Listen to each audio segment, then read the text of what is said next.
Bible. కూర్చోండి. మనకుండి sound పెట్టండి. మనకు ఉండే అలవాటు ఏంటో చెప్పండి. కూర్చోమనుకోకుండానే కూర్చుంటాం. ఇంకెంత గొప్ప ధన్యత అంటే పాట పాడి తట్టిపోయాడే కూర్చొని పాడితే ఇంకెంత బాగుంటుందో. కాళ్ళ నొప్పులు మరి ఎట్ట పోతాయి.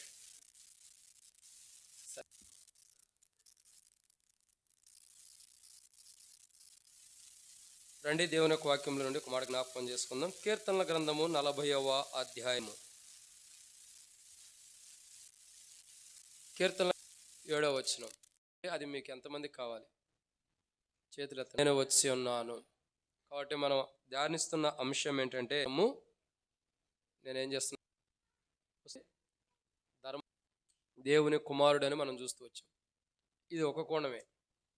దేవుని కుమారుడిగా ఆయన గురించి రాయబడింది కాబట్టి ఆయన వచ్చి ఉన్నారు.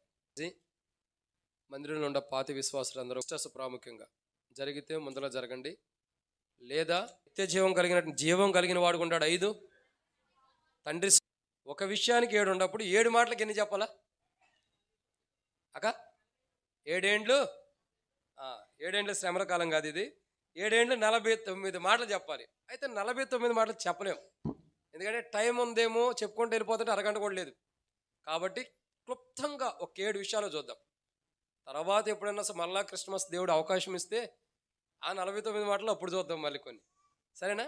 ఇప్పుడు చూద్దాం రండి. దేవుని యొక్క వాక్యం చూస్తున్నట్టే, పుస్తకపు చుట్టూలో నన్ను గురించి రాయబడి ఉన్నట్టు నేను వచ్చున్నాను అన్నాడు.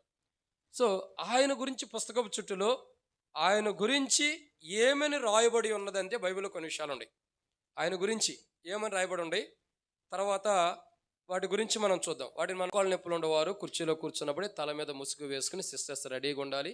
ప్రార్థనకి కళ్ళు మూసుకుని ఉండాలి. బ్రదర్స్ అయితే చక్కగా కళ్ళు మూసుకుని ప్రభు ప్రార్థనలో ఏకీభవించాలి. ప్రార్థన. పరిశుద్ధుడు అయిన తండ్రి, ప్రేమ కలిగిన దేవా, ప్రభు అయిన యేసుక్రీస్తు ప్రభు వారి యొక్క పరిశుద్ధమైన నామను బట్టి మీకు వందనములు. మీరు ఇస్తున్న కృపకై మీకు వందనాలు తండ్రి. ఈ సమయంలో ప్రభు మరి వర్షిప్లో మరి ఆ క్రిస్మస్ ఆరాధన వర్తమానంలో మీరు తోడుగుండారు. సమయంలో తండ్రి మరి వర్తమానంలో మీరు కూడా తోడుగుండమని, ఈ వర్తమానం ధ్యానించడానికి నేను కొద్దిగా బలహీనుణ్ణి, మీరే బలపరచండి. తెరవబడిన ఆకాశం మాకు గురించి ఆకాశం అయితే జ్ఞాపకం చేసుకుని నాతో మాట్లాడాక తీర్చమని, మాతో మాట్లాడమని యేసు ప్రభునామమున ప్రార్థిస్తూ, మీ పుస్తకపు చుట్టూలో మీ గురించి రాయబడినట్టు మీరు వచ్చారు. ఆ పుస్తక చుట్టూలో మీ గురించి ఏమని రాయబడిందో చూస్తాను, సహాయం చేయమని ప్రభువైన యేసుక్రీస్తు నామం పేరటి శ్వాసంతో స్తుతించి ప్రార్థించి అడిగి పెట్టుకుంటున్నాం తండ్రి. ఆమేన్.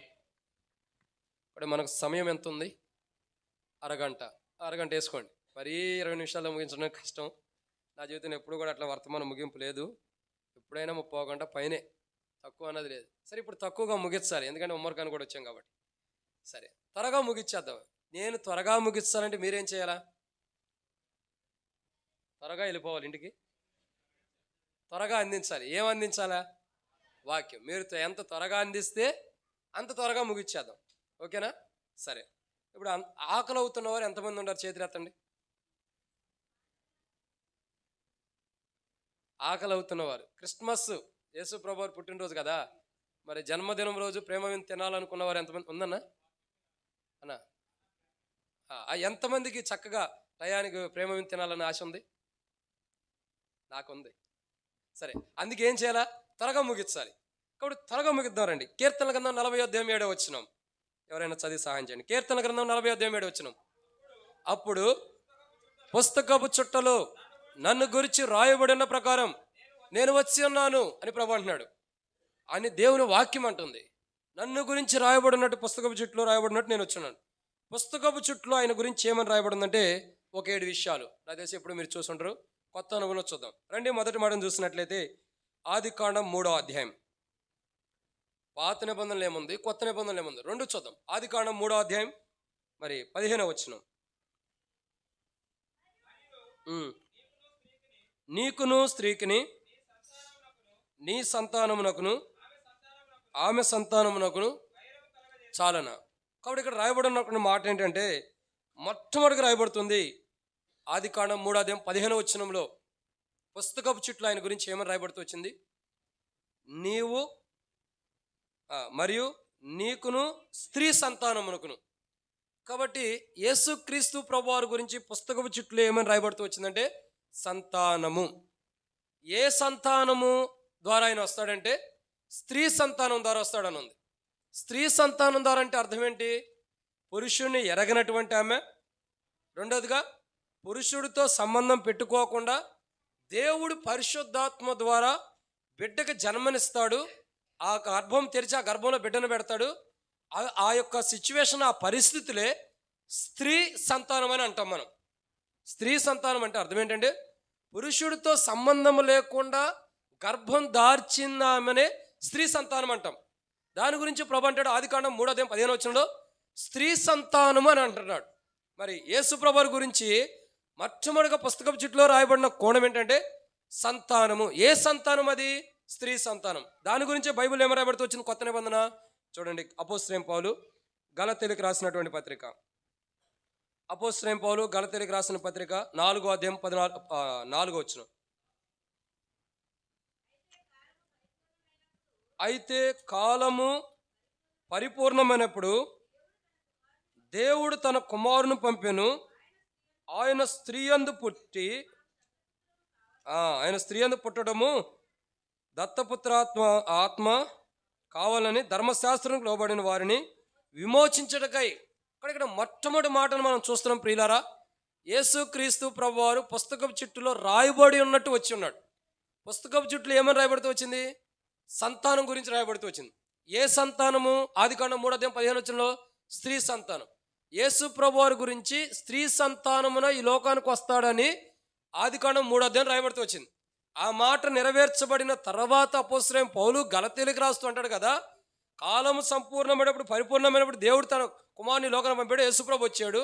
ఆయన ఎట్లా వచ్చాడంటే స్త్రీ యందు ఏమని రాయబడుతూ వచ్చిందండి? ఆయన స్త్రీ యందు పుట్టి అని రాయబడుతూ వచ్చింది. ఆయన స్త్రీ సంతానం ద్వారా పుట్టడం ద్వారా ఏం జరుగుతూ వచ్చింది? ధర్మశాస్త్రమునకు లోబడిన వారిని విమోచిస్తున్నాడు.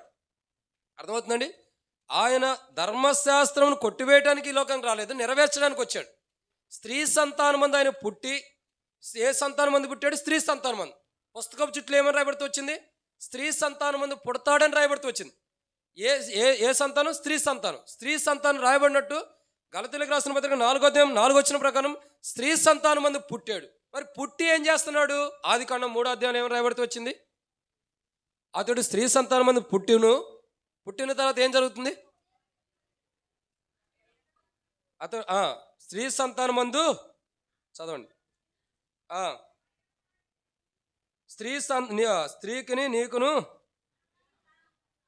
అదే మాట అక్కడ, మరియు నీకును స్త్రీకిని నీ సంతానం ఆమె సంతానమునకు వైరం కలుగజేసేదను. ఇక్కడ మొదటి మాట కనబడుతూ వస్తుంది. స్త్రీ సంతానమునకును ఇంకా ఆమె సంతానమునకు వైరము. ఆమె ఎవరు?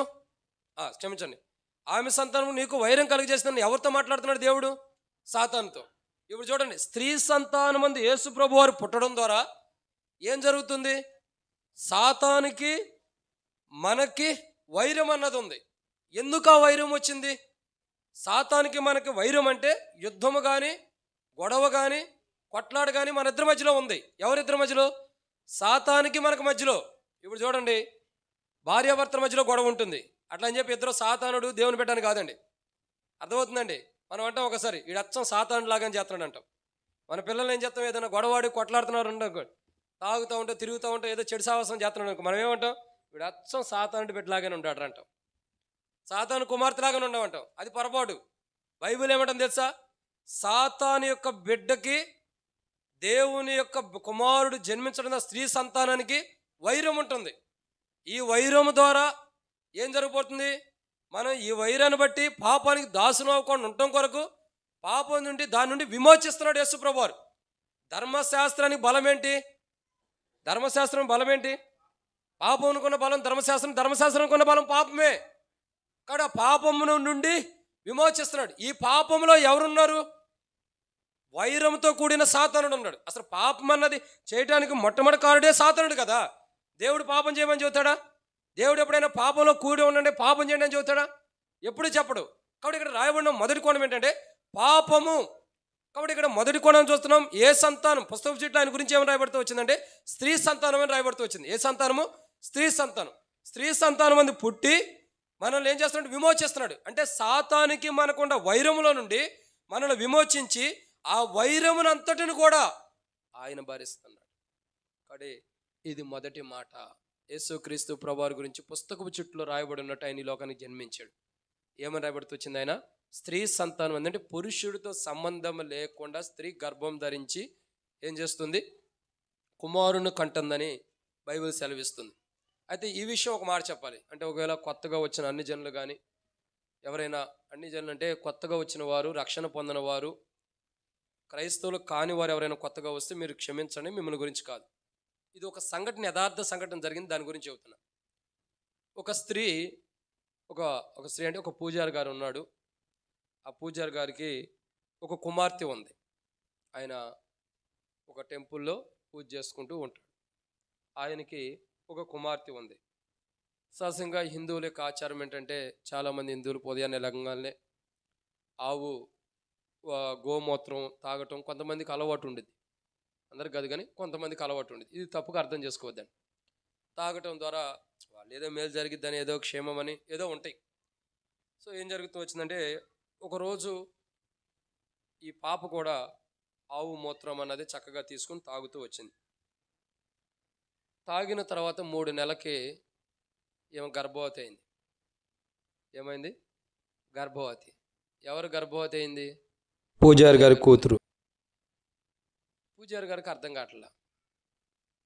ఏమైనా తప్పు చేసిందా? పాపను కూర్చోబెట్టి అడిగారు, అమ్మా నువ్వేమైనా తప్పు చేసావా? ఎవరితోన పాపం చేసావా? ఏమైనా ఉంటే చెప్పు, వివాహం అన్న చేపిద్దాం. ఎందుకుండా చెప్పంటే, నాయన డాడీ అసలు నేను ఏ పాపం చేయలేదు, నాకు అసలు తెలియదు డాడీ, అసలు ఈ గర్భం ఎందుకు వచ్చిందో నాకు తెలియదని ఆమె చెబుతుంది. అసలు ఆమెకు కూడా తెలియదు. సరే, ఈ 3 నెలల ప్రాయంలో సిస్టర్స్ మామూలు పీరియడ్స్ వస్తాయి కదా, అవి రాలా. ఏంటన్నది చెక్ చేయడానికి హాస్పిటల్కి వెళ్తే అప్పుడు ఏం గర్భవతి అని తెలిసింది. సరే, అప్పుడు పూజారి గారు ఇవన్నీ అడుగుతూ వస్తున్నాడు. గర్భవతి నీ బిడ్డ అని చెప్పగానే హాస్పిటల్లోనే అక్కడే అడుగుతూ వస్తున్నాడు, నువ్వు ఎట్లా చేసావు ఏంటి, ఏమైనా ఉంటే చెప్పమ్మా అని చెప్పి అడుగుతుంటే, స్కానింగ్ చేసిన తర్వాత స్కానింగ్ చేసింది వచ్చింది, ఎమ్మటే రాదు. స్కాన్ చేసింది వచ్చిందా, కొంత టైం తీసుకుంది, 10 నిమిషాలు, హాఫ్ అన్ అవర్. స్కానింగ్ అయిన తర్వాత ఆ స్కానింగ్ బయటకు వచ్చిన తర్వాత ఏం కనపడిందంటే, గర్భంలో దూడ పెరుగుతుందని కనపడింది. ఏం పెరుగుతుంది? దూడ. చిన్న దూడ గర్భంలో ఉందంట.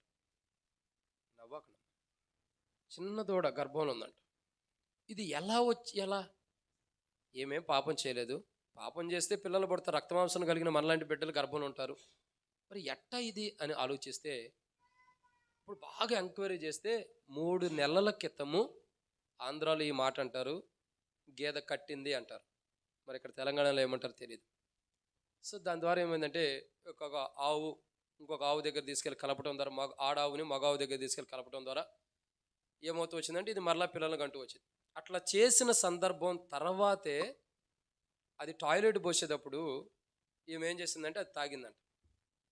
ఆ యొక్క ఏదైతే కలిపబడిన అనుభవం ఉందో అది ఆమె గర్భంలోకి వెళ్తున్న ద్వారా గర్భం ధరించింది. అది అసలు విషయం. గర్భం ధరించింది తర్వాత అది ఎట్లాగో జరిగిందంట. అది ఎట్లా అయిందన్నది నిజమేంటన్నది వాస్తవం ఏంటనో ఓ న్యూస్ పేపర్లో వచ్చింది, నేను చదువుతూ వచ్చి. కాబట్టి ఎందుకు చెబుతున్నానంటే, ఒక గర్భం ధరించిన అనుభవం స్త్రీ, సరే తప్పన తర్వాత ఏంటంటే అవంతా మళ్ళీ అబార్షన్ చేసి తీసేసేసారు, అది వెళ్ళిపోయింది. అది వాస్తవం ఎంతో నిజం ఎంతో పేపర్లో రాశారు కాబట్టి అన్నీ నమ్మలేం కాబట్టి జరిగింది. సరే, ఇక్కడ నేను చెప్పదలసింది ఏంటంటే, మొదటి మాటలో ఉన్న ఇంకా 15 నిమిషాల టైం ఉంది, త్వరగా ముగిద్దాం.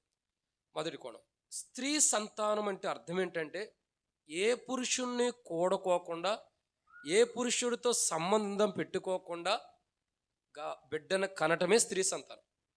అది ఆదిలో దేవుడు చెప్పాడు ఇలా జరుగుతుందని. అది ఎక్కడ నెరవేర్చబడిందంటే, గలతీయులకు రాసిన పత్రిక 4వ వచనంలో పౌలు గలతీయులకు చెప్తూ అంటున్నాడు, యేసుక్రీస్తు ప్రభువారు ఇలా స్త్రీ సంతానమందు పుట్టాడు, స్త్రీ అందు జన్మించాడు. అంటే ఆయన యొక్క పుట్టుకలో పురుషుడి యొక్క కలయిక లేదు. అది ఎలా సాధ్యమవుతూ వచ్చిందంటే, దేవుడు మరి యొక్క గర్భమును తెరిచి మరి యొక్క గర్భంలో బిడ్డను పెట్టాడు. సో ఇప్పుడు ఎలాగూ ఆమె రక్తమాంసం ద్వారానే బిడ్డను కంటుంది. కాబట్టి స్త్రీ సంతానం అంటే తన ద్వారానే బిడ్డను కంటాం, పురుషుడితో సంబంధం లేకుండా. ఇది చరిత్రలో ఎప్పుడు జరగలేదు, మొట్టమొదటిసారి జరిగింది. అది కూడా యేసు ప్రభువారి యొక్క జీవితం ద్వారానే, యేసు ప్రభువారి యొక్క జీవితాన్ని బట్టి. అంటే ఆయనను బట్టే ఈ గొప్ప కార్యం. కాబట్టి ఇది పుస్తకపు చిట్లో రాయబడి ఉంది. ఏమని? స్త్రీ సంతానం అని రాయబడుతుంది. ఆ స్త్రీ సంతానం పుస్తకపు చిట్లో రాయబడినట్లు స్త్రీ యొక్క సంతానము ద్వారా ఆయన జన్మించాడు ఈ లోకంలో. ఎలా జన్మిస్తూ వచ్చాడండి? స్త్రీ యొక్క సంతానం. ఆదికాండం 3:15 ఏమని రాయబడుతూ వచ్చిందో, అపోస్తలుడైన పౌలు గలతీయులకు రాసిన పత్రిక 4:4 అది నెరవేర్చబడిన అనుభవం చూస్తున్నాం. పుస్తకపు చిట్లో ఆయన గురించి రాయబడిన మొదటి మాట ఏంటంటే, స్త్రీ సంతానం వల్ల ఆయన పుడతాడు. ఎగ్జాక్ట్లీ యాజ్ ఇట్ ఈస్గా అదే రీతిలో స్త్రీ సంతానం వల్లే ఆయన జన్మించాడు. గలతీ 4:4 చూస్తున్నాం. ఆదికాండం 3:15 రాయబడిన మాట. ఇక రెండో మాటను చూస్తున్నాం. మొట్టమొదటిగా పుస్తకపు చిట్లో ఆయన గురించి రాయబడిన కోణంలో ఆయన ఈ లోకానికి వచ్చాడు. ఎలా రాయబడుతూ వచ్చింది? పుస్తకపు చిట్లో ఆయన స్త్రీ సంతానంలో జన్మిస్తానని రాయబడుతూ వచ్చింది. స్త్రీ సంతానం ఏం చేస్తుంది? సాతాను తలని తొక్కుతుందన్న అనుభవం కూడా ఉంది. ఇక్కడ ఆయన స్త్రీ సంతానం జన్మించి సాతాను యొక్క తలను చితకు తొక్కాడు కాబట్టి స్త్రీ సంతానమును జన్మించిన అనుభవం ఆయన దగ్గర ఉంది. అది పుస్తకపు చిట్లో రాయబడింది. పుస్తకపు చిట్లో ఆయన గురించి ఏమని రాయబడుతూ వచ్చింది? నేను అన్ని రెఫరెన్స్లో చూపిస్తున్నా కరెక్ట్గా చూడండి. యెషయా గ్రంథం 7వ అధ్యాయం. యెషయా గ్రంథం 7వ అధ్యాయం. యెషయా గ్రంథం 7వ అధ్యాయం 14వ వచనం. కాబట్టి ప్రభు దాని యొక్క సూచన మీకు చూపును, ఆలకించుడి. కన్యక గర్భవతి అయి కుమారుని కని అతనికి ఇమ్మానుయేలను పేరు పెట్టబడు. కాబట్టి రెండో మాట, కూర్చోండి.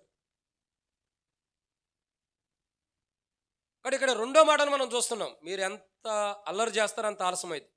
ఇక్కడ రెండో మాట ఇక్కడ రాయబడి ఉందంటే, మొట్టమొదటిగా పుస్తకపు చిట్లో రాయబడి ఉన్నట్టు నేను వచ్చి ఉన్నాను అన్నాడు. పుస్తకపు చిట్లో ఏమని రాయబడుతూ వచ్చింది? స్త్రీ సంతానం. ఏ సంతానము? స్త్రీ సంతానం. స్త్రీ సంతానం వచ్చి సాతానుకి వైరముగా ఉండి సాతాను యొక్క తలను చితకదొక్కాడు పూర్తిగా. అది శిలువ కార్యంలో మనం చూస్తూ వస్తున్నాం. రెండోదిగా చూడంగా ఏ గర్భం నుండి వస్తున్నాడు? మొదటగా ఏ సంతానం అంటే స్త్రీ సంతానం పుస్తకపు చిట్లో రాయబడింది. తర్వాత ఏ గర్భం నుండి వస్తున్నాడు? కన్యక గర్భం. అందుకే రాయబడుతూ వచ్చింది కదా. యెషయా గ్రంథం 7వ అధ్యాయం 14వ వచనం రాయబడినట్లు కన్యక గర్భవతి కుమారుని కన్ను. ఇది ఎక్కడ నెరవేర్చబడింది? రండి దేవుని యొక్క వాక్యాన్ని చూస్తున్నది. మత్తయి సువార్త 1వ అధ్యాయం 22వ వచనం 23వ వచనం. మత్తయి సువార్త 1వ అధ్యాయం 22వ వచనం 23వ వచనం. ఇదిగో కన్యక గర్భవతి అయి కుమారుని కన్ను, ఆయనకు ఇమ్మానుయేలు అని పేరు పెట్టబడును. మరొక లోక సువార్త మనం చూసినట్లయితే మరియా అప్పటికి ఏ పురుషుణ్ణి కూడలేదన్న మాటను మనం చూస్తూ వస్తాం. మత్తయి సువార్త కానీ లోక సువార్త పలు ప్రాంతాల్లో. అంటే అర్థం ఏంటి అంటే, ఇక్కడ మనం చూడగా కన్యక అంటే, కన్యక అంటే అర్థం ఏంటి? ఏ పురుషుణ్ణి కూడలేనిది అని అర్థం. కూడలేనిది కాదు, కూడనది అని అర్థం. ఏ పురుషుణ్ణి కూడలేదు అంటే ఏ పురుషుడితో సహవాసం కలిగి లేదు, శరీర సంబంధమైన సహవాసం ఏ పురుషుడితో కూడా లేనిది కన్యక అని అర్థం. కాబట్టి ఏ సంతానంలో వస్తున్నాడంటే స్త్రీ సంతానంలో వచ్చాడు. ఏ గర్భంలో వస్తున్నాడంటే కన్యక గర్భంన. నిజంగా చూడండి ఎంత గొప్ప మాట. కన్యక గర్భవతి కుమారుని కన్ను, అతనికి ఇమ్మానుయేలు అని పేరు పెట్టబడును. ఇమ్మానుయేలు అని భాషాంతరం అర్థం ఏంటి? దేవుడు మనకు తోడని అర్థం. కాబట్టి కన్యక గర్భవతి అయి కుమారుని కంది. బైబిల్ మొట్టమొదటి చెప్పబడుతూ వచ్చింది. ఆయన ఏ సంతానం అంటే స్త్రీ సంతానంలో వస్తాడు. ఏ గర్భంలో పుడతాడంటే కన్యక గర్భంలో పుడతాడని బైబిల్ రాయబడుతూ వచ్చింది. ఆయనకి తండ్రి అనే అనుభవిక లేదు. అందుకే అంటాడు మనకు తండ్రి ఒక్కడే, ఆయన ఎక్కడ ఉన్నాడు? మనకు తండ్రి ఒక్కడే, ఆయన ఎక్కడ ఉన్నాడు? బైబిల్ చదువుతారా మీరు అందరూ? డైలీ పురుషం చదువుకుంటారా? వాక్యాన్ని చదువుకుంటారా? కుటుంబ ప్రార్థన చేసుకుంటారా? మరి బైబిల్ యేసు ప్రభు చెప్పలేదా మనకు తండ్రి ఒక్కడే, ఆయన ఎక్కడ ఉన్నాడు? పరలోకమందు ఉన్నాడు. మరి అది ఎందుకు చెప్పలేకపోతున్నారు? మనకు తండ్రి ఒక్కడే, ఆయన ఎక్కడ ఉన్నాడు? పరలోకంలో ఉన్నాడు. కాబట్టి దేవుని యొక్క వాక్యం చూసినట్టయితే స్త్రీ సంతానము. స్త్రీ సంతానం అంటే అర్థం ఏంటంటే పురుషుడితో సంబంధం. అక్క లోపలికి రండి, లోపలికి వచ్చాను ఖాళీ ఉంది. కాబట్టి స్త్రీ సంతానం అంటే అర్థం ఏంటంటే పురుషుడితో సంబంధం లేకుండా గర్భం ధరించిందని అర్థం. మొట్టమొదటి చూడగా ఏ సంతానం అంటే స్త్రీ సంతానం, ఏ గర్భం అంటే కన్యక గర్భం. ఆ గర్భంలో ఇంతకుముందు ఎవరూ పుట్టలేదు, ఆ గర్భంలో అంతకుముందు ఎవరు పుట్టినటువంటి అనుభవం కూడా లేదు. అది ఆ గర్భంలో ఎవరు అంతకుముందు పుట్టకపోవటం, ఏ పురుషుడు కూడా పురుషుడు ద్వారా కననటువంటిది కన్యక. ఆ కన్యక గర్భం నుండి ఈ లోకానికి వచ్చాడు. కన్యక అంటే అర్థం ఏంటి? ఒక కోణంలో మనం చెప్పాలంటే కన్యకలంటే మనం చెప్పాలంటే మత్తయి సువార్త 25వ అధ్యాయానికి వెళ్తే మనకు తెలిసేది కన్యకలంటే ఎలాంటి వారు. సిద్ధపడిన వారు. సిద్ధపడిన వారు అంటే ఎవరు? దేవుని రాజ్యం కొరకు. దేవుని రాజ్యం కొరకు ఎవరు సిద్ధపడతారు? దేవుని నమ్మిన వారు. దేవుని నమ్మిన వారు అంటే ప్రభు యొక్క స్వరక్తం ద్వారా కడగబడినటువంటి వారు. యేసు ప్రభు రక్తంలో స్వరక్తం ద్వారా కడగబడి పరిశుద్ధపరచబడి పవిత్రపరచబడినటువంటి వారు. కన్యకలు అంటే పరిశుద్ధులు. వాళ్ళు దేవుని రాజ్యం కొరకు, ప్రభు కొరకు ఎదురు చూస్తున్నారు. ఇప్పుడు చూడండి, కన్యక అంటే ఒక పరిశుద్ధమైన జీవితంలో ఉన్న అనుభవం అని మనం చూడొచ్చు. కాబట్టి ఇదన్నో మాట. రెండో మాట, మొట్టమొదటి మాట మనం చూస్తున్నాం. మొదటి మాట ఏంటి? ఏ సంతానమున జన్మిస్తాడని పుస్తకపు చుట్టూ రాయబడి ఉంది? స్త్రీ సంతానం. ఏ గర్భమున జన్మిస్తాడని పుస్తకపు చుట్టూ రాయబడి ఉంది?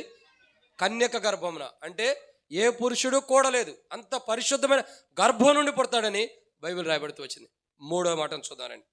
మూడోది చూసినట్టే ఆదికాండం 49:10-11 వచ్చినాడు. ఆదికాండము 49:10-11 వచ్చినాడు.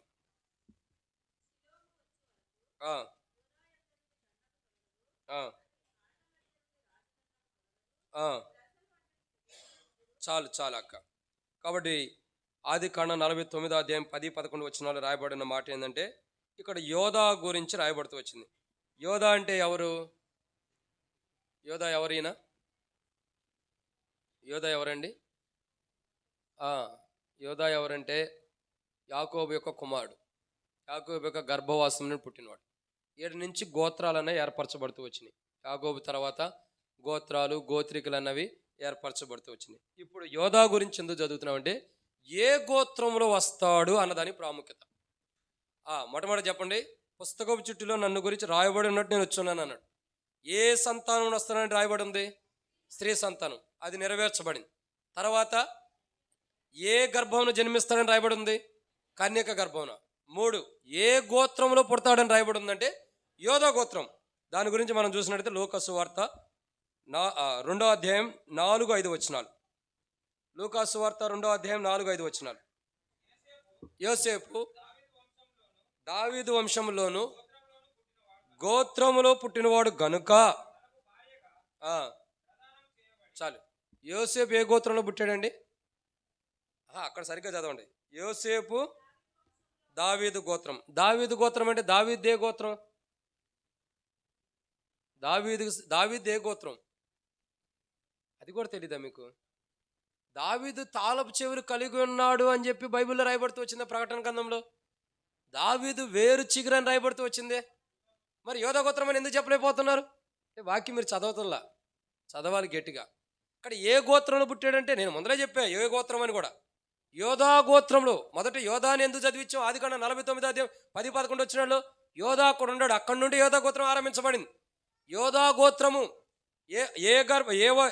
ఏ సంతానంలో పుడతాడని పుస్తకం చుట్టూ రాయబడిందంటే స్త్రీ సంతానం. ఏ గర్భంలో పుడతాడంటే కన్యక గర్భం. ఏ గోత్రము నుండి వస్తాడంటే యోధా గోత్రం నుండి. ఏ గోత్రం నుండి అండి? యోధా గోత్రం నుండి. బైబిల్లో రాయబడిన ప్రకారం, బైబిల్లో చెప్పబడిన విధానం ప్రకారం, బైబిల్లో లెక్కించబడిన విధానం ప్రకారం యేసుక్రీస్తు ప్రభువారు మనకు చెప్పబడిన రీతిలో యోధా గోత్రంలో నుండి లోకానికి వచ్చాడు. యోధా గోత్రంలో 2 కోణాలు ఉన్నాయి. యోధా గోత్రం ఎలాంటిది? 1 గొర్రె స్వభావం కలిగింది. 2 గర్జించు సింహం కంటే కూడా కొదమ సింహం లాంటిది. 1 యోధా గోత్రం అన్నది ఎలా ఉంటుందంటే గొర్రెపిల్ల స్వభావం. అంటే అర్థం ఏంటి? ఎవరేమన్నా తగ్గించుకోవటం, ఎవరేమన్నా సరే ఓర్చుకోవటం, ఎవరేమన్నా తట్టుకోవటం. మీరు చూడండి, మీరు చూసినట్టయితే ఎస్తేరు గ్రంథంలో చూసినట్టయితే యూదులకి ఎంత భయంకరమైన పరిస్థితులు వచ్చినాయి. అయినప్పుడు కూడా వాళ్ళు తట్టుకోగలుగుతూ వచ్చారు లేదా? మెలకుగా ఎట్టగొడ దాన్ని కాపాడగలుగుతూ వచ్చారు లేదా?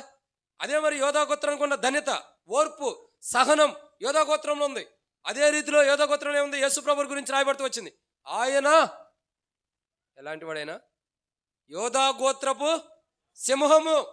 ఒకప్పుడు గొర్రెపిల్ల స్వభావం ధరించుకుని వచ్చాడు. అది యోధా గోత్రానికి కూడా మొదటి స్థానం. 2వ స్థానం ఏంటి? సింహము. సింహం అంటే అర్థం ఏంటి? అడవికి రాజు ఎవరు? సింహమే కదా. సింహమా పుల? సింహమే.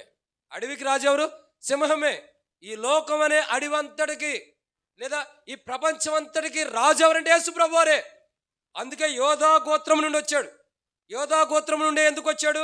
దావీదు రాజుకు మాట ఇచ్చాడు కాబట్టి. దావీదు రాజుకి ఏమని మాట ఇచ్చాడు? నీ గోత్రంలో నుండి వాడు వస్తాడని చెప్పాడు కాబట్టి దావీదు రాజుకు మాట ఇచ్చిన రీతిలో దావీదు రాజు యొక్క గోత్రం అంటే యోధా గోత్రం నుండి యేసుక్రీస్తు ప్రభువుని ఈ లోకానికి దేవుడు జన్మింపజేస్తూ వచ్చాడు. కాబట్టి ఏ గోత్రం అంటే యోధా గోత్రం నుండి. ఏ సంతానం అంటే స్త్రీ సంతానం. ఏ గర్భం అంటే కన్యక గర్భం. యేసు ప్రభువారు జన్మించడానికి ఇవి యొక్క కారణాలు, సూచనలు. పుస్తకపు చుట్లు ఇవన్నీ రాయబడి ఉన్నాయి. పుస్తకపు చుట్లు ఇవన్నీ రాయబడి ఉన్నాయి. ఏ సంతానం నుండి వస్తాడంటే స్త్రీ సంతానం అని రాయబడుతూ వచ్చింది. ఏ గర్భం అంటే కన్యక గర్భం అని. ఏ గోత్రం అంటే యోధా గోత్రం నుండి వస్తాడని మొదటే పుస్తకపు చుట్టులో బైబిల్ గ్రంథంలో లిఖించబడి పాత నిబంధన అంతా కూడా ఘోషిస్తుంది. ఈ దేవుని కుమారుడు ఇలా వస్తాడు వస్తాడు అని చెప్పి. ఇదన్నమాట 3. ఇక 4వ విషయాన్ని చూద్దానండి. కాబట్టి ఏ గోత్రం నుండి? యోధా గోత్రం నుండి వచ్చాడు. ఇక 4వ విషయాన్ని చూద్దానండి. తర్వాత మనం చూస్తున్నాం ఏ గ్రామం నుండి వస్తాడు. ఏ గ్రామం నుండి వస్తాడంటే మీకా గ్రంథము. ఏ గ్రామం? ఏమి నవ్వుకుంటున్నారు? ఏ గ్రామం నుంచి వస్తారో చూద్దానండి. మీకా గ్రంథము 5వ అధ్యాయం 2వ వచనం. మీకా అంటే తొందరగా మీకు అందరూ దొరకపోవచ్చు. పేజ్ నెంబర్ మేము చెబుతాం. ఎంతక 766. కాబట్టి ఏ గ్రామం నుండి వస్తున్నాడు, ఏ గ్రామం నుండి జన్మిస్తాడు, లేదా పుస్తకం చుట్టూ ఆయన గురించి రాయబడుతూ వచ్చింది. ఏ గ్రామంలో నుండి వస్తాడంటే చూడండి, మీకా గ్రంథం 5వ అధ్యాయము 2వ వచనం. బెత్లెహేము ఎఫ్రాతా యోధా వారి కుటుంబంలో నీవు స్వల్పమైన గ్రామం అయినను నా కొరకు ఇశ్రాయేలుని ఏలబోవాడు నీలో నుండి. ఏ గోత్రం నుండి వస్తున్నారు? యోధా గోత్రం. ఏ గ్రామం నుండి వస్తున్నాడు? బెత్లెహేం. దాన్ని ఒక మాట చూద్దానండి. ఏ గ్రామం నుండి? బెత్లెహేం. బెత్లెహేం నుండి ఎందుకు వస్తున్నాడు? స్త్రీ సంతానం నుండి ఎందుకు పుట్టాడు చెప్పండి? స్త్రీ సంతానం నుండి ఎందుకు పుట్టాడంటే సాతాను యొక్క తలను చితకదొక్కడానికి స్త్రీ సంతానం నుండి పుట్టాడు. కన్యక గర్భం ఎందుకు పుట్టాడు? ఒక పరిశుద్ధమైన పిలిపించబడటానికి. అంటే ఆయన శరీరంలో పాపం కలవలేదని. 3వదిగా చూడగా ఏ గోత్రం నుండి వస్తున్నాడు? యోధా గోత్రం. యోధా గోత్రం అంటే గొర్రెపిల్ల స్వభావం ధరించుకుని సిలువ కార్యం జరిగించబడి మరొకసారి యోధా గోత్రపు సింహం కంటే జడ్జిమెంట్ ఇవ్వడానికి వస్తున్నాడు. 4వదిగా చూడగా ఏం రాయబడుతూ వచ్చింది? ఏ గ్రామం నుండి వస్తాయి? ఏ గ్రామం నుండి? ఏ గ్రామము? బెత్లెహేము. అది మీకా గ్రంథం 5వ అధ్యాయం 2వ వచనం రాయబడుతూ వచ్చింది. దాన్నే కొత్త నిబంధనలో చూసినట్టయితే ఏ గ్రామము? బెత్లెహేము. ఎక్కడ రాయబడుతూ వచ్చింది చూడండి. లూకా సువార్త 2వ అధ్యాయం, gospel according to doctor Luke chapter 2 verse 4 and 5. ఎక్కడ?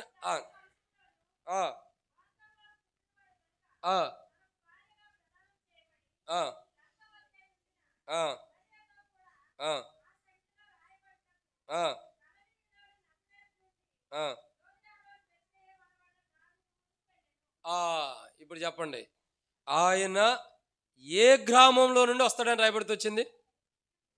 బెత్లెహేం. ఇప్పుడు ఎక్కడికి వచ్చాడు? బెత్లెహేం. బెత్లెహేములో నుండి, అందుకే పాట పాడతాం కదా, బెత్లెహేము రక్షకుడు పుట్టాడు హో అని పాట పాడతారు. పాటలు లేవా? ఉండే. అంటే అర్థం ఏంటి? బెత్లెహేములో నుండి వస్తాడు. పుస్తకపు చుట్టూలో స్పష్టంగా రాయబడుతూ వచ్చినాయి ఇవన్నీ కూడా. ఏ సంతానం నుండి పుడతాడు, ఏ గర్భం నుండి పుడతాడు, ఏ గోత్రం నుండి పుడతాడు, ఏ గ్రామం నుండి వస్తాడు అన్నది పుస్తకపు చుట్టూలో చక్కగా లిఖించబడి పాత నిబంధనలు ఉంది, కొత్త నిబంధనలు అవి నెరవేర్చబడుతున్నాయి. పాత నిబంధనలు ఉండే పుస్తకపు చుట్టూలో ఏ సంతానం? స్త్రీ సంతానం అంటే సాతాన్ని చితకదొక్కడానికి వస్తున్నాడు. ఏ గర్భం అంటే కన్యక గర్భం అంటే పరిశుద్ధమైన గర్భం ద్వారా పుట్టి అనేకుల్ని పరిశుద్ధులుగా సిద్ధపరిచి దేవుని రాజ్యం కూడా సిద్ధపరుస్తున్నాడు. ఇంకా ఏ గోత్రం అంటే యోధా గోత్రం అంటే గొర్రె స్వభావం ధరించుకుని మనందరి గారు ప్రాణం పెడుతున్నాడు. రాబోతున్న దినాల్లో జడ్జిమెంట్ ఇవ్వడానికి వస్తున్నాడు. ఇప్పుడు చూడగా 4వ విషయం చూస్తున్నాం. 4వది ఏంటి? ఏ గ్రామం? ఏ గ్రామం ఇది? బెత్లెహేము. బెత్లెహేములో నుండి వస్తాడని రాయబడుతూ వచ్చింది. ఎక్కడి నుండి వస్తాడంటే బెత్లెహేములో నుండి. బెత్లెహేములో నుండి యేసు ప్రభు రావడానికి గల కారణం ఏంటి? ఎందుకంటే జనసంఖ్యలో రాయబట్టడానికి. అదేనమాట. చదవండి అన్నమాట. త్వరగా చదవండి, త్వరగా చదవండి అమ్మ. టైం అయిపోతుంది. బయట కొత్త వాళ్ళు కూడా వచ్చుంటారు భోజనం కోసం. వాళ్ళు అలవాటు పడిన వాళ్ళు కాదు కదా. చెప్పండి.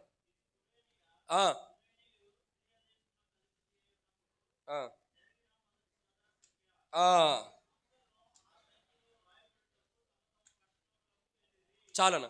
కాబట్టి బెత్లెహేము నుంచి ఎందుకు వచ్చాడు తెలుసా? లేదా బెత్లెహేములోకి ఎందుకు వచ్చాడు? బెత్లెహేము నుంచి తర్వాత ఎందుకు వస్తున్నాడు? బెత్లెహేముకి ఎందుకు వచ్చాడంటే జనసంఖ్యలో లిఖించబడటానికి. దేనికి లిఖించబడటానికి? జనసంఖ్య ఇప్పుడు మనకు కూడా కులగణన అన్ని జరుగుతూ వస్తుంది ఆంధ్రప్రదేశ్లో, తెలంగాణలో. అందరూ ఎంతమంది పిల్లలు ఏంటన్నది రాస్తున్నారు లేదా? ఆ రోజులు కూడా జనసంఖ్య అన్నది ఒకటి ఉంది. దాని కొరకు ఆ దినాల్లో లిఖించబడుతున్న మొట్టమొదటి దినాల్లో లిఖించబడటానికి యేసుప్రభు వచ్చాడు. యేసుప్రభు బెత్లెహేములోకి వచ్చాడు. బెత్లెహేములో నుండి ఎందుకు వస్తున్నాడు బయటికి? అనేకులు రక్షించడానికి, అనేకులు పాపం నుంచి విడిపించడానికి, అనేకులు నిత్య నరకం నుండి కాపాడటానికి, పాపంలో, లోకంలో, శరీరాశిలో, నేత్రాశిలో, జీవడమములో కూడిపోయిన వారిని రక్షించడానికి బెత్లెహేములో నుండి బయటకు వస్తున్నాడు. బెత్లెహేము నుండి బయటకు వస్తాడని రాయబడుతూ వచ్చింది. ఏలువాడు ఎవరు? ఏలువాడు, ప్రపంచాన్ని ఏలేవాడు బెత్లెహేములో నుండి బయటకు వస్తున్నాడు. ప్రపంచం అంతటను కూడా ఏలేటటువంటి ప్రభు ఈ లోకంలోకి బెత్లెహేములో నుండి బయటకు వచ్చాడు. నిన్నే చూసా, నిన్న కాదు, ఇప్పుడు బస్సులో వస్తుండగా చూసా. ఆంధ్రప్రదేశ్ ముఖ్యమంత్రి నారా చంద్రబాబు నాయుడు గారు యేసుప్రభు వారి గురించి చెబుతున్నాడు. యేసుప్రభు వారి గురించి శాంతికర్త అది ఇది అని చెప్తున్నాడు కొన్ని విషయాలు. దానికి ముందు ఇంకొక వీడియో చూసా. త్రిబుల్ ఆర్ అంటే అదేదో రోడ్లు రీజనల్ రింగ్ రోడ్డు కాదండి, సినిమా పేర్లు కూడా ఉంటాయంట, అవి కూడా కాదు. త్రిబుల్ ఆర్ అంటే రఘురామకృష్ణరాజు అని ఒక అతను ఉన్నాడు, ఎంపీ, ఇప్పుడు ఎమ్మెల్యేగా ఉన్నాడు, డిప్యూటీ స్పీకర్ ఎక్కడ ఆంధ్రప్రదేశ్. సో ఆయన కూడా కొంత స్పీచ్ ఇచ్చాడు యేసుప్రభు గురించి. నేను ఆశ్చర్యపోయాను చెబుతుంటే.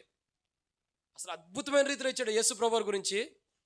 తనను తాను తగ్గించుకున్నాడని, యేసుప్రభు యొక్క మనస్తత్వం గురించి. మళ్ళీ ఏం చెబుతున్నాడు మధ్యలో? నేను దేవుణ్ణి నమ్మలా, నేను అన్యుడినే, కానీ యేసుప్రభు ఇలాంటి వాడు. చూడండి ఎంత గొప్ప సువార్త బయటకు వస్తుందో.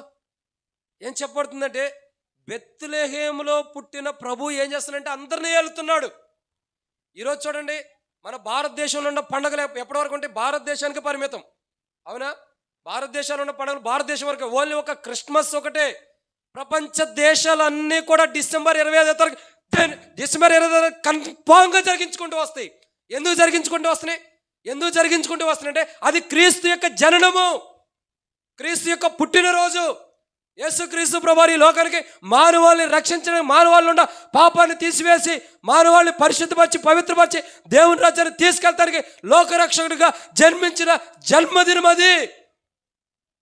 మీలో ఎంతమంది హ్యాపీ బర్త్డే చెప్పుకుంటారు చెప్పండి? బర్త్డే ఉండేవాళ్ళు ఎంతమంది హ్యాపీ బర్త్డే చెప్పుకుంటారు? బర్త్డే ఉండేవాళ్ళు ఉండారా లేరా? బర్త్డే ఉండేవాళ్ళు చేతులు ఎత్తండి. నా బర్త్డే ఉందన్నవాళ్ళు. బర్త్డే ఉండేవాళ్ళు చేతులు ఎత్తండి. ఏంటి మీకు లేదమ్మా బర్త్డే? బర్త్డే అందరికీ ఉంది, జరుపుకోకుండా ఎవరైనా ఉంటారా? మనం అందరం ఈరోజు ఏమని చెప్పుకున్నా చెప్పండి? మరి యేసుప్రభు పుట్టినరోజు అని ఎందుకు చెప్పుకోవాలా? అందరూ ఏం చెప్పారు? Happy Christmas. అసలు క్రిస్మస్ అంటే అర్థం ఏంటి చెప్పండి? క్రిస్మస్ అంటే అర్థం ఏంటి? కాదులేండి, అసలైన అర్థం మనకు తెలీదు. అసలైన అర్థం నాకు తెలిసింది ఒకరు చెప్పారు. ఒక దేశపు రాజు సూర్యుని పూజిస్తూ ఉండేవాడు. ఆయనకు దేవుని సువార్త ప్రకటించబడింది. డిసెంబర్ 25వ తారీఖు ప్రభుని నమ్మాడంట. నమ్మటం ద్వారా మా రాజు, యేసు ప్రభు ఎవరు? రాజులకు రాజు, కాబట్టి మా రాజు కూడా ప్రభుని నమ్మాడని చెప్పని ఆ రోజు నుంచి జన్మదినం అన్నది లిఖించబడి నడిపించబడుతుందంట. నాకు ఇది తెలిసిన స్టోరీ, ఇంకేమన్నా ఉంటే నాకు తెలియదు. అర్థమైందండి? డిసెంబర్ 25వ తారీఖు ఒక రాజు, సూర్యుని పూజించే రాజు దేవుని నమ్మాడంట. ఆయన రాజు అయితే ఈయన రాజే కదా, ఈయన కొత్తగా పుట్టాడు కాబట్టి ఈ రోజే యేసుప్రభు కూడా పుట్టినట్టే అని చెప్పని క్రొత్త జన్మ కదా. ఎవడైనా ఒక క్రొత్తగా జన్మిస్తాడని బైబిల్లో రాయబడుతూ వచ్చింది కదా. క్రొత్త జన్మ అంటే నూతనంగా పుట్టాడు మా రాజు, నూతనంగా పుట్టాడని క్రిస్మస్ ఆరంభించబడింది. దాన్నే మనం క్రీస్తు జన్మదినం కూడా మనం లిఖించుకుంటూ వస్తున్నాం. సరే ఏదేమైనప్పటికీ ఆ రోజులో క్రిస్మస్లో యేసుప్రభు పుట్టుండొచ్చు, ఆ డేటుకి అవునో కాదో మనకు తెలియదు, కానీ క్రిస్మస్ అయితే జరుపుకున్న ప్రపంచం అంతా. ఇప్పుడు యేసుప్రభు ఏం చేస్తున్నాడు?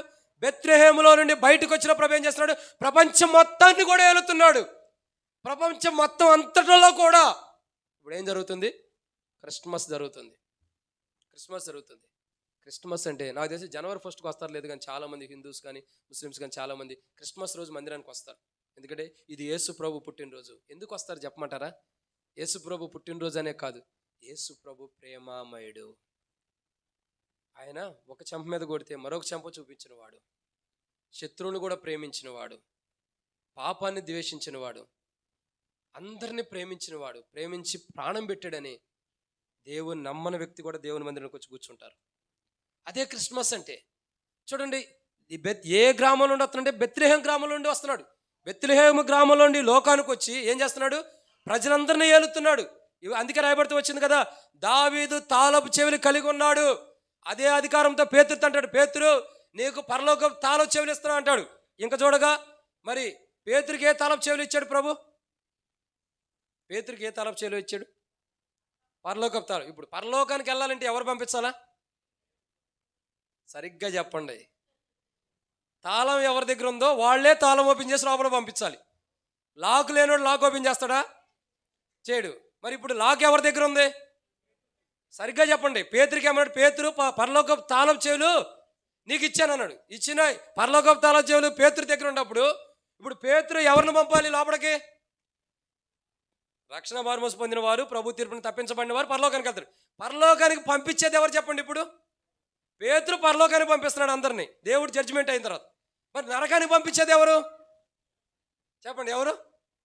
తీర్పు తీర్చి పంపించేది యేసుప్రభువారే కదా. పరలోకపు తాళపు చెవులేమో పేతురు దగ్గర పెట్టాడు, నరకానికి సంబంధించిన తాళపు చెవులు ఆయన దగ్గర పెట్టాడు. అందుకంటాడు ఆయన ముయ్యగా తెరుగలవాడు లేడు, ఆయన తెరవగా ముయ్యవాడు లేడు. ఆయన ఇప్పుడు నరకంలో పడేసి మూసాడో తెరుగలవాడు లేడు. పరలోకపు తాళపు చెవులు పేతురు దగ్గర ఉండే వాక్యం చెబుతుంది, చదవండి కావాలంటే. నరకానికి సంబంధించిన తాళపు చెవులు యేసుప్రభు దగ్గర ఉన్నాయి. ఎందుకంటే బంధించి పెడుతున్నాడు. సాతాన్ని 1000 ఏళ్ళు బంధిస్తున్నాడు. ప్రాణం గ్రంథం ఉంది. సాతాన్ని సమూహం బంధించబడుతుంది. ఇదంతా కారణం ఏంటంటే ఆయన ఏలిన అధికారం చూపిస్తుంది. ఏం చూపిస్తుందండి? ఆయన అధికారం చూపిస్తుంది, ఆయన ప్రభుత్వం చూపిస్తుంది, ఆయన యొక్క ఘనతను చూపిస్తుంది. కాబట్టి ప్రియులారా, ఎన్నో మాట ఇది? 4వదిగా ఆయన ఏ గ్రామం నుండి వస్తున్నాడు? బెత్లెహేం గ్రామం నుండి వచ్చి ఏం చేస్తున్నాడు? ప్రజల్ని ఏలుతున్నాడు. ప్రభుత్వం చేస్తున్నాడు. నేటికి మన మీద ఆయనే తండ్రిగా, ప్రభువుగా, రక్షకుడు ఉండి మనల్ని సర్వదా సంపద, మనల్ని సకల విధముల చేత దేవుని మనల్ని ఆత్మీయంగా పోషిస్తూ మనల్ని రక్షిస్తూ వస్తున్నాడు. ఇదన్నమాట 4. 5వ విషయం చూద్దాం. ఇక ముగిచ్చేద్దామండి, చదువుకుని ముగిద్దాం. 5వ మాట, సంఖ్యాకాండం 24వ అధ్యాయం. ఏ సూచన? సంఖ్యాకాండము 24వ అధ్యాయం 17వ వచనం.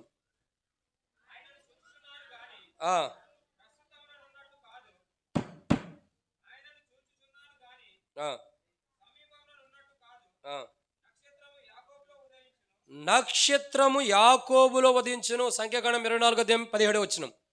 నక్షత్రము యాకోబులో ఉదయించును. చూడండి, ఆయన ఏ సంతానం పుడతాడు చెప్పండి? ఆగండి, అందరూ చెప్పొద్దు, మీరు చెప్పండి అమ్మా. ఏ సంతానం? ముందర ఉండేవాళ్ళు చెప్పండి. ఈ యొక్క ట్రైక్ ముంగట ఉండేవాళ్ళు, అక్క కుర్చీ కాడి నుంచి అవతల ఉండేవాళ్ళు. త్వరగా చెప్పండి. ఎంత త్వరగా చెబితే అంత త్వరగా ముగిచేస్తా. ఏ సంతానము? మీరా? నేను చెయ్యాడు చూపిస్తున్నాను. మీరు సిస్టర్సా? మీరు బ్రదర్స్? ఇక్కడ ఏ సంతానము? స్త్రీ సంతానం.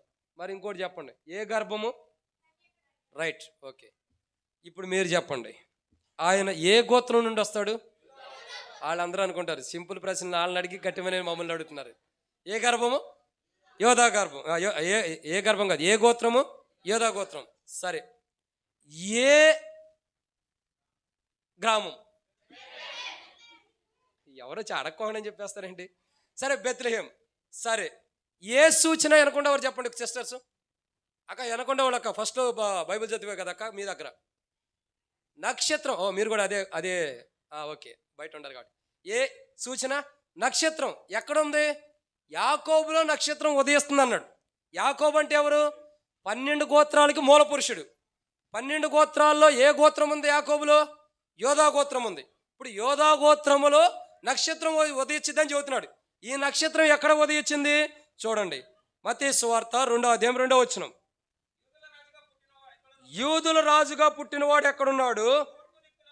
తూర్పు దిక్కున మేము ఆయన నక్షత్రంను చూచి. చాలనా? అర్థమవుతుందండి? ఏ సూచన అంటే నక్షత్రం సూచనగా పెట్టాడు. ఏ గర్భం అంటే కన్యక గర్భం. ఏ సంతానం అంటే స్త్రీ సంతానం. ఏ గ్రామం అంటే బెత్లెహేము. ఏ గోత్రం అంటే యోధా గోత్రం. ఇంకా చూడగా 5వదిగా ఏ సూచన అంటే నక్షత్రం. ఆ సంఖ్యాకాండం 24వ అధ్యాయం 17వ వచనంలో చెప్పిన నక్షత్రం గురించి మత్తయి సువార్త 2వ అధ్యాయంలో చూసినట్లయితే మనం ఎక్కడ రాయబడుతూ వచ్చింది? 2వ వచనంలో మరి అన్నడూ పుట్టలేదు, యేసు ప్రభువుకు ముంగట కానీ అప్పుడే పుట్టింది, అప్పుడే మాయమైపోయింది. మరి ఎప్పుడుకి కనబడలేక అది తోకచుక్క అంటాం. తోకచుక్క అంటే ఏంటి అండి? తోక ఉందనా? అది జారుకుంటూ వెళ్ళిపోతుంటే దాన్ని తోకచుక్క అంటాం. నక్షత్రం రాలిపోతే ఏదో చుక్కని. కానీ ఈ నక్షత్రం వేరు. మనకు తెలియనటువంటి విధానం ఏంటి తెలుసా? చాలా మంది క్రైస్తవులు ఇంటి పైన నక్షత్రాలు పెట్టుకుంటారు. ఎందుకు? అది ఒక ఆచారం, అది ఒక పాత్ర మాత్రమే. యేసు ప్రభు వారిని కనటానికి మరియమ్మ తల్లిని ఒక పాత్రగా దేవుడు ఎలా వాడాడు, ఒక గర్భంలోకి వస్తాడని ఎలాగైతే కన్యకగా ఉందని ఆమెను ఎలా ఒక పాత్రగా వాడాడు, అలాగే ఈ నక్షత్రం కూడా ఒక పాత్రే. కానీ ఈ రోజుల్లో చాలా మంది ఎలా ఉన్నారు తెలుసా? నక్షత్రాలు పూజించే వాళ్ళు ఉన్నారు, మరియమ్మను పూజించే వాళ్ళు ఇంకెక్కువైపోయారు. ఆమె ఎవరు? నేను ధన్యురాలని అని చెప్పుకుంటుంది. ఎందుకు? లోకరక్షకుడు ఏమో గర్భం నుండి వస్తున్నాడంటే ధన్యురాలే. ఆమె ఎవరు? ఆమె సహోదరి చెబుతూ వచ్చింది. ఎవరు ఆమె? ఎలిజబెత్. ఏమంటుంది? నువ్వు ధన్యురాలివి. ఎలిజబెత్ గర్భంలో ఉన్న బిడ్డ కేకలు వేస్తున్నాడు. మరియా గర్భవతి అవుతుంది, గర్భవతి అయిందని తెలిసినప్పుడు గర్భంలో ఉన్న బిడ్డ ఏమని కేకలు వేస్తున్నాడు? ఏమని? ఇదిగో ఏమన్నాడు? నా ప్రభు పుట్టబోతున్నాడు అని లోపల ఉన్న గర్భంలో ఉన్న ఎలిజబెత్ గర్భంలో ఉన్న బిడ్డ గంతులు వేస్తున్నాడు, లోకరక్షకుడు వస్తున్నాడని.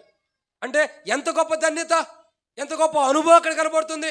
ఈ నక్షత్రం ద్వారా యూదుల రాజు ఇక్కడ లోకానికి కనబడుతూ వచ్చాడు.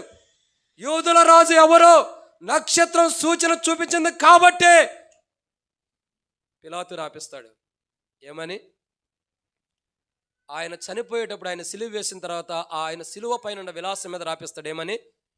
యూదుల రాజు. అందరూ వచ్చి అంటారు, ఏయ్ రాజా, అసలు నువ్వు రాపిచ్చింది ఏమన్నా బుద్ధి ఉందా? యూదుల రాజుని ఎందుకు రాపిచ్చా? ఆయన దేవదోషం చేసిన వాడు, ఆయన రకరకాలుగా తప్పులు చేశాడు, అవి రాపియాల్సింది, ఆయన తప్పులు రాపియాలి. ఆయన యూదుల రాజు ఎందుకని రాపించంటే, నేను రాపిచ్చింది ఏదో రాపిచ్చా, మీకు ఇష్టం వచ్చి మీరు చేసుకోండి పోండి. నేను రాపియాల్సింది ఏదో రాపిచ్చా, మీకు ఇష్టం వచ్చి మీరు చేసుకోండి. అది ఆయనంతరికి ఆయన రాసుకున్నది కాదు, ఆయనంతరికి ఆయన రాపియాలన్న ఆలోచన కాదు.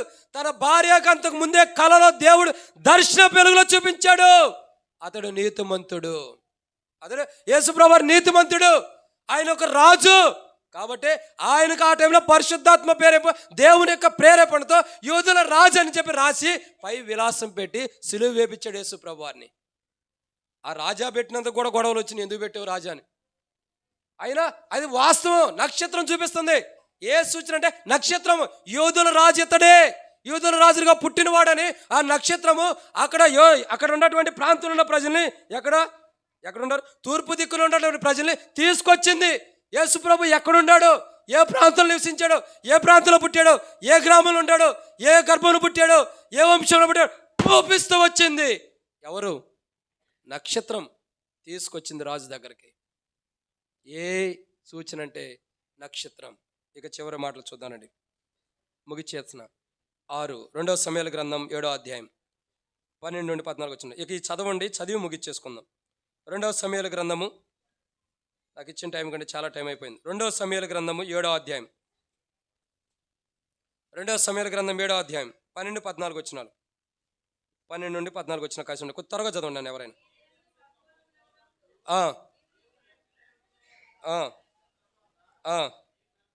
నీ గర్భం నుండి వచ్చిన నీ సంతతిని హెచ్చించి రాజ్యమును అతనికి స్థిరపరిచేదను. అతడు నా నామ ఘనత కొరకు ఒక మందిరమును కట్టించును. అతని రాజ్య సింహాసనము నేను నిత్యముగా స్థిరపరిచేదను. నేను అతని తండ్రినే ఉందును, అతడు నాకు కుమారుడే ఉండును. అతడు పాపం చేసినట్ల నరుల దండనంతో మనుషులకు తగులు దెబ్బలతోనూ అతనికి శిక్షించును గాని. ఎన్న మాట అండి ఇది? 6. కాబట్టి ఇక్కడ మనం చూసే మాట ఏంటి తెలుసా? చెప్పండి, 5 విషయాలు. మొట్టమొదటిగా ఏ సంతానంలో పుట్టాడు? స్త్రీ సంతానం. ఏ గర్భము? కన్యక గర్భం. ఏ గోత్రము? యోధా గోత్రం. ఏ సూచన? ఏ గ్రామం? బెత్లెహేము. బెత్లెహేము గ్రామం 4వది, సూచన 5 నక్షత్రం. ఇక 6వ మాట ఏంటంటే ఏ వంశంలో పుట్టాడు? ఏ వంశంలో పుట్టాడండి? యోధా గోత్రం అంటే చాలామంది ఉంటారు, యోధా గోత్రం అంటే చాలామంది ఉంటారు, కానీ ఏ వంశంలో పుట్టాడు? దావీదు వంశంలో. అందుకే రాయబడుతూ వచ్చింది కదా, మత్తయి సువార్త 1వ అధ్యాయం, మత్తయి సువార్త 1వ అధ్యాయం 1వ వచనము తర్వాత 16వ వచనం కూడా. మత్తయి సువార్త 1వ అధ్యాయం 1వ వచనం తర్వాత 16వ వచనం. అబ్రహాము కుమారుడగు దావీదు కుమారుడైన యేసుక్రీస్తు వంశవాళి. 16వ వచనం. యాకోబు మరియ భర్తన యోసేపును కనెను, ఆమె యందు క్రీస్తు అనబడిన యేసు పుట్టెను. ఇప్పుడు అర్థమైందండి ఏ వంశం నుండి వచ్చాడు? యోధా గోత్రమే. గోత్రంలో వంశం ఇంపార్టెంట్. ఏ వంశం నుండి వచ్చాడంటే దావీదు యొక్క వంశం నుండి వచ్చాడు. దావీదు యొక్క వంశం యోధా గోత్రం అంటే ఒకసారి దావీదు వెనకాల వెళ్దాం. దావీదుకి ఎంతమంది అన్నదమ్ములు చెప్పండి? దావీదుకి ఎంతమంది అన్నదమ్ములు? కాదు, ఎంతమంది? 8 మంది. మొత్తం దావీదుతో కూడా 8. దావీదుతో కూడా 8. 7 అన్నదమ్ముళ్ళు, దావీదుతో 8. దావీదు వాళ్ళందరిలో చిన్నోడే పెద్దోడా? లాస్ట్ వాడు. అసలు దావీదు లెక్కలో లేడు ఒక మాటలో చెప్పాలంటే. మరి అటువంటి దావీదు యొక్క సంతానం అంటే యోధా గోత్రంలో ఇంకా 7 వంశాలు ఉన్నాయి. ఇంకా దావీదు కాకుండా ఇంకా 7 వంశాలు ఉన్నాయి. కానీ ఆ వంశాల్లో కూడా కాకుండా దేవుడు ఓన్లీ దావీదు యొక్క వంశంలో నుండే బయటికి దేవుడు తీసుకొచ్చాడు. ఎందుకు తీసుకొచ్చాడంటే వాగ్దానం చేశాడు కదా. 2 సమూయేలు గ్రంథం 7వ అధ్యాయం 12వ వచనం నుంచి 14వ వచనం వరకు ఏమని, నీ సంతానము నీ కుమారుడు నా సింహాసనం మీద కంపల్సరీ ఉంటాడని ఏదైతే దావీదు యొక్క వంశమేసమై దేవుడు వాగ్దానం చేశాడో పుస్తకపు చుట్టూలో రాయబడి ఉన్నట్టు వాగ్దానాన్ని నెరవేర్చాడు. ఇప్పుడు ఏ వంశంలో వచ్చాడు? దావీదు యొక్క వంశం. అందుకే రాయబడుతూ వచ్చింది మత్తయి సువార్త 1వ అధ్యాయంలో చూసినట్లయితే అబ్రహాము కుమారుడు దావీదు కుమారుడైన యేసుక్రీస్తు వంశవాళి. ఇప్పుడు యేసు ప్రభువు దేనికి సంబంధించి ఉంటాడు? దావీదు యొక్క వంశవాళి. అందుకే రాయబడుతూ వచ్చింది కదా, మరియా యోసేపుకు ప్రదానం చేయబడిన తర్వాత దావీదు యొక్క వంశావళిలోకి వచ్చింది. కాబట్టి దావీదు యొక్క వంశావళి నుండి ఎంత అద్భుతమో చూడండి. మరియా అంతకుముందు ఎలా ఉండా యోసేపుకు ప్రదానం చేయబట్టం ద్వారా దావీదు యొక్క వంశావళిలోకి వచ్చింది. కాబట్టి ఆ తర్వాత ఏం జరిగింది? గర్భం ధరించింది. అంటే ఇప్పుడు అంతకుముందు గర్భం ధరించకపోతే దావీదు యొక్క వంశం నుండి వచ్చినట్టు అనుభవం ఉండేది కాదు.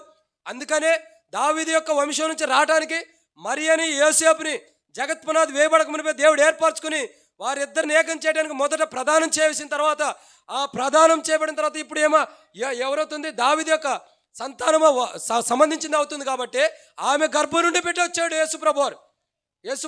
ఆమె గర్భం అంటే ఏ సంతానం అంటే ఏ సంతానము? స్త్రీ సంతానం. ఏ వంశం అంటే దావీదు యొక్క వంశం, దావీదు రాజు యొక్క వంశం. యుద్ధాలు జరిగించిన వాడు. ఒక స్త్రీ వచ్చేది, నువ్వు యెహోవా యుద్ధములు జరిగించేవాడవు, యెహోవా యుద్ధములు జరిగించేవాడు, యెహోవా యుద్ధోపకరణలు మోయవాడువు, యెహోవా యుద్ధంలో జరిగించే శక్తి కలిగిన వాడువు. రాజా నువ్వెంత గొప్పవాడు అని రాజు ఎదురుగా సాగిలి పడుతుంది అబిగాయిలు.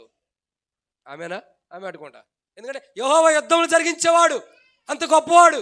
అంత గొప్ప సంతానంలో నుండి యుద్ధములు జయించే సంతానం నుండి యేసుప్రభు వచ్చాడు. కాబట్టి సాతాను పైన యుద్ధం చేసి గెలిచాడు. యుద్ధాల పైన విజయాన్ని పొందే వంశంలో నుండి వచ్చాడు. యుద్ధంలో ఓటమి పాలే వంశంలో నుండి కాదు. సౌలు ఎన్నిసార్లు బెన్యామీను గోత్రం నుండి ఓటమి పాలవలా, కానీ దావీదు ఓటమి పాలవుతున్నాడా? లేదు. ఎందుకనంటే యుద్ధాలు జయించే, యుద్ధం పైన విజయాన్ని పొందే వంశంలో నుండి వచ్చాడు. కాబట్టి సాతాను పైన యుద్ధం చేసి ఒంటరిగా బలహీనుడుగా యేసుక్రీస్తు ప్రభువారు సిలువకు వచ్చినప్పుడు యేసు ప్రభువారు దేహంలో ఉన్న బలమంతా పోయి మానవుడిగా రక్తమాంసం కలిగిన వాడికి వచ్చినప్పుడు ఆయనలో ఉన్న బలమంతా పోయి బలహీనంగా ఉన్నప్పుడే బరువు సిలువ అనే యుద్ధాన్ని జయించాడు. ఒక్క మాట చెప్పి నేను ముగిస్తే ఈ విషయంలో, యేసు ప్రభువారు బలహీనంగా ఉన్నప్పుడే బరువు అంటే ఈ లోక పాపం అనే బరువు మొత్తాన్ని జయించాడంటే ఆయన బలం ఎంత గొప్పతో అర్థం చేసుకో. బలహీనంగా ఉన్నప్పుడే ఈ లోక పాపాన్ని మోసుకొని పోవడానికి వచ్చింది దేవుని గొర్రెపిల్లని రాయబడుతూ వచ్చింది కదా. యోహాను సువార్త 1వ అధ్యాయం 29వ వచనం, ఇదిగో లోక పాపాలను మోసుకొని పోవు దేవుని గొర్రెపిల్ల. ఈ లోక పాపాలన్నింటినీ ఆయన బలముతోనే మోసుకెళ్ళే ఈ లోక పాపాలని అంత బలంగా మోస్తే ఇంకా ఆయన బలం ఎంత గొప్పది. అందుకే యుద్ధశూరుడు, బలశూరుడు అని తన తండ్రికి ఎందుకు పేర్లు పెట్టబడుతూ వచ్చినాయి? యుద్ధాలు జరిగించేవాడు. కాబట్టి సాతాను ఎన్ని కుతంత్రాలు చేసినా, ఎన్ని తప్పులు చేసినా, ఎన్ని ఆలోచన చేసినా, పాపంలో మానవుని ఎంతగా పడేసినా, పాపంతో యుద్ధం చేసి పాపం పైన విజయాన్ని పొంది విజయశాలిగా పరమునకు చేర్చబడ్డాడు ప్రభువైన యేసుక్రీస్తు ప్రభువారు. అందుకే విజయశాలిగా ఉంటూ వచ్చాడు. జయశీలుడు వగు మహాప్రభు అని మనం ఎందుకు పాడుతున్నాం అంటే విజయాన్ని పొందాడు, మహామహిమతో పరలోకాన్ని చేర్చబడ్డాడు. అపోస్తలుడైన పౌలు హెబ్రీయులకు రాసిన పత్రిక 2వ అధ్యాయంలో చూసినట్టయితే అక్కడ యేసు ప్రభువు మరణం పొందిన తర్వాత మహామహిమతో పరలోకానికి వెళ్తున్న దర్శనాన్ని మనం చూస్తాం. ఎందుకంటే ఆయన యుద్ధాలు జరిగించేవాడు.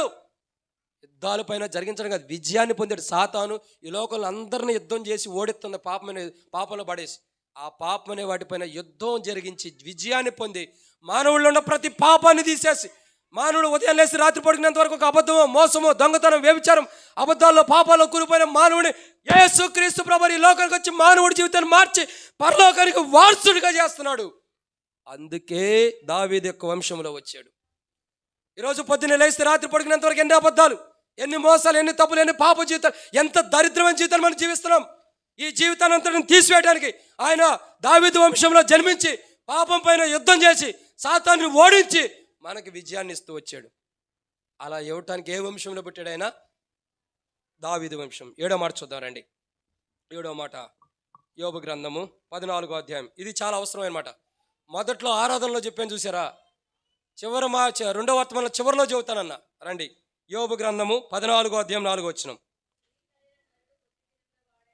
స్త్రీ కని, ఇది జాగ్రత్తగా అమ్మా, అందరూ వినాల్సిన మాట. స్త్రీ కనిన నరుడు కొద్ది దినముల అక్క 14:4 అక్క పాప సహితునిలో నుండి పాపరహితుడు పుట్టున్నా. ఇక్కడ రాయబడిన మాట ఏందండి? పాప సహితములో నుండి పాపరహితుడు. ఇది అందరూ వినండి, పిల్లలు ఎవరు అరవద్దమ్మా, అందరూ వినాలి. పాప సహితములో నుండి పాపరహితుడు పుట్టునా అంటే పాపం కలిగిన మనుషుల్లో నుండి పాపాన్ని తీసివేసే మనుషుడు పుట్టగలడా అని ఎవరంటున్నారు? యోబు, లేదా అక్కడ ఉండవారు అంటున్నారు. పాపం కలిగిన మానవుల్లో నుండి పరిశుద్ధులైన వాడు పుట్టగలుగుతాడా? అసలు సాధ్యమేనా? మానవుడి జీవితం ఏంటి? పాపం. మానవుడు పాపంలో పుట్టాడని కీర్తన గ్రంథం 51వ అధ్యాయం 5వ వచనం చదివిస్తుంది. ఏమనంటుంది? నేను పాపంలోనే పుట్టినవాడను, పాపంలోనే నా తల్లి నన్ను గర్భం ధరించాను. ఇప్పుడు గర్భము మరియా కూడా ఒకప్పుడు ఒక తల్లికి పుట్టినామేగా, మరి ఆమె ఎలాంటి జీవితము? ఆమె కూడా తల్లి గర్భంలో పాపంతోనే ఉంది కదా, ఉందా లేదా? తల్లి గర్భంలో ఆమె కూడా పాపంతోనే ఉంది. ఈ రోజుల్లో చాలామంది దేవుని ప్రజలు అనబడుతున్న వారు చాలామంది తెలియక మరియమ్మను పూజిస్తున్నారు. అసలు అది కరెక్ట్ కాదు, బైబిల్ చెప్పిన మాట. అసలు అలా పూజించడం తప్పు. మరియమ్మ ఏ పుట్టుకతో ఉందో చెప్పండి. కీర్తన గ్రంథం 50వ అధ్యాయం 5వ వచనం ప్రకారం ఎట్లా ఉంది మరియమ్మ? మరియమ్మ కూడా పాపంతోనే పుట్టి ఉంది కదా. మరి ఆమెలో నుండి ఇక్కడ యోబు అంటాడు, పాప సహితమైన దాంట్లో అంటే పాపరహితమైనది వచ్చునా? వస్తుంది. ఇప్పుడు ఎక్కడొచ్చింది? రండి చూపిస్తా వచనాలు. మత్తయి సువార్త 1వ అధ్యాయం 34-35 వచనాలు. మత్తయి సువార్త 1వ అధ్యాయం 34-35 వచనాలు. ముగిద్దాం, కంప్లీటెడ్. మత్తయి సువార్త 1వ అధ్యాయం 34-35 వచనాలు. Mathews gospel 1st chapter verse 33-34 34-35 చదవండి. యోసేపు నిద్ర మేలుకొని, సైలెంట్గా ఉండండి అమ్మ, ముగిస్తున్నాం. ఇంపార్టెంట్ మాట ఇది. ఇప్పుడు వరకు వర్తమానం చెప్పింది వేరు, ఈ మాట వేరు. చదవండి అక్క. యోసేపు నిద్ర మేలుకొని ప్రభు దూత తనకి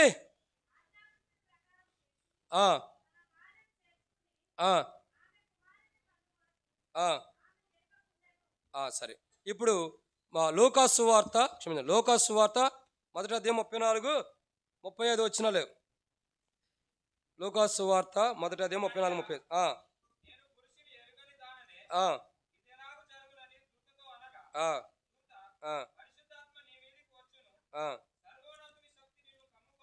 క్షమించండి, మత్తయి సువార్త అన్న లూకా సువార్త.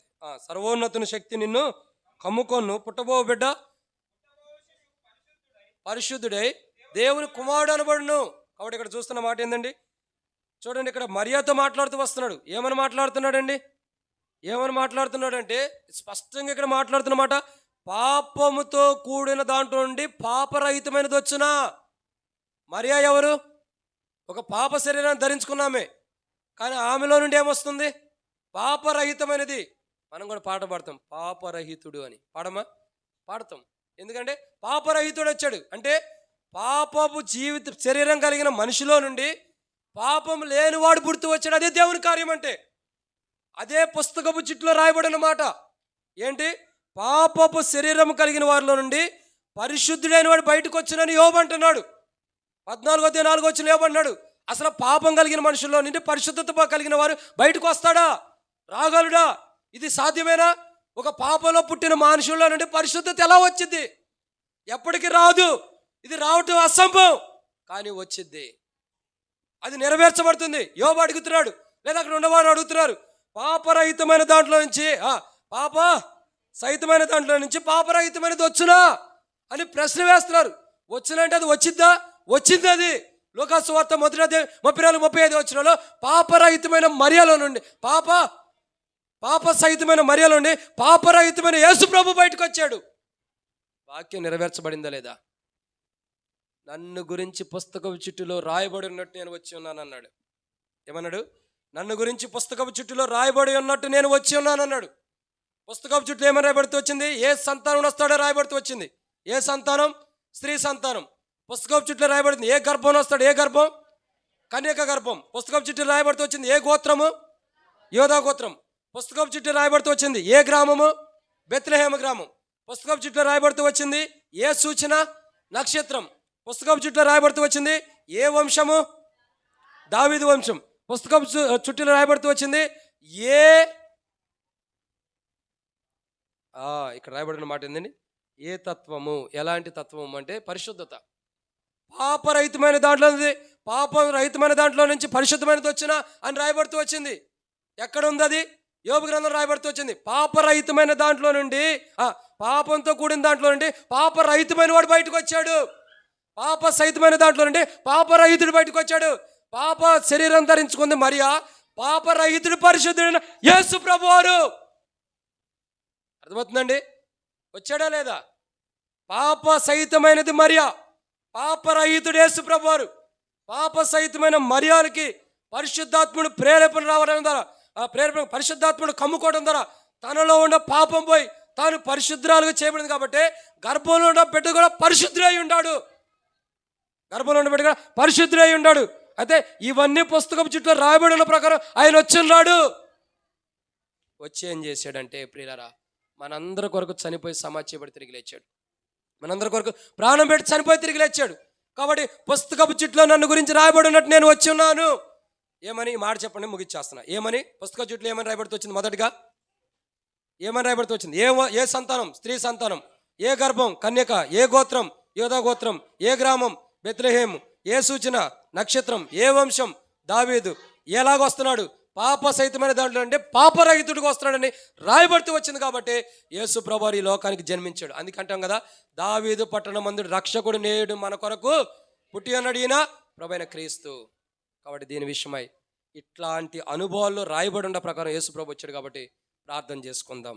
ప్రభా, ఇట్ట అనుభవంలో నువ్వు వచ్చి నా పాపాల కొరకు చనిపోయి సమాధి చేయబడి తిరిగి లేచే ప్రభా, నా పాపాలు క్షమించని మనం ప్రార్థన చేసుకుందాం. ప్రార్థన మనం ఎప్పటి నుంచో ఎదురు చూస్తున్న సమయం ఇదే. ప్రార్థన. దయచేసి అందరూ కూడా మోకాళ్ళ మీదకి రండి. ప్రార్థన. ఎవరో కూడా లేకొద్దు. ప్రార్థన. మాట్లాడొద్దు. ప్రార్థన. పరిశుద్ధి. అందరూ కూడా ఒక ప్రార్థన చేసుకోండి.